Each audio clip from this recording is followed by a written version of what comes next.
Big Boss Malayalam season 6-ന്റെ സർവാധികാരികളായിട്ടുള്ള power ടീമിലേക്ക് പുതിയ ഒരു ആളെ കൂടി ഇപ്പോൾ അവരെടുത്തിരിക്കുകയാണ്.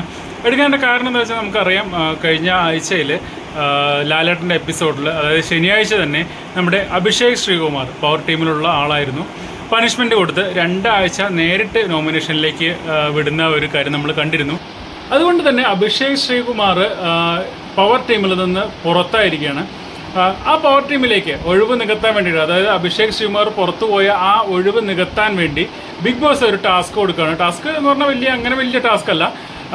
അവിടെ പവർ ടീമിൽ ഒഴികെ ബാക്കിയുള്ള ടീമുകളിൽ നിന്ന് ഓരോ അംഗങ്ങളായിട്ട് തിരഞ്ഞെടുത്ത് അവരെ പവർ ടീമിനെ കൺവിൻസ് ചെയ്യിപ്പിക്കുക. അതായത് തങ്ങൾ പവർ ടീമിൽ വന്നാൽ എന്തൊക്കെ ചെയ്യും, അല്ലെങ്കിൽ ഇതുവരെ നമ്മൾ എന്തൊക്കെ ഈ വീടുകളിൽ ചെയ്തു, ഇനി എന്തൊക്കെ ചെയ്യാം എന്നുള്ളത് പവർ ടീമിനെ കൺവിൻസ് ചെയ്യിപ്പിക്കുക.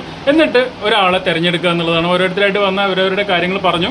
അവസാനം പവർ ടീം തിരഞ്ഞെടുത്തത് സിബിനെയാണ്. നമുക്കറിയാം സീസൺ 6-ലെ ആ 6 വൈൽഡ് കാർഡായിട്ട് വന്നിട്ടുള്ള ആളുകളിൽ ഏറ്റവും മികച്ച ഗെയിം കളിക്കുന്നതും സിബിൻ തന്നെയാണ്. ഇനി ഈ ആഴ്ച ഒരു പരമാധികാരം കൂടെ കയ്യിലേക്ക് വരാൻ വേണ്ടി പോവാണ്.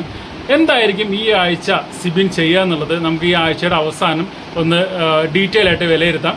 എന്തായാലും പവർ ടീമിൽ വന്ന സിബിൻ ഗെയിം കുറച്ചുകൂടെ മെച്ചപ്പെട്ട്, അതായത് ഇപ്പോൾ നന്നായിട്ട് കളിക്കുന്ന കുറച്ചുകൂടെ മെച്ചപ്പെട്ട് കളിക്കുമെന്നാണ് എൻ്റെ ഒരു പ്രതീക്ഷ.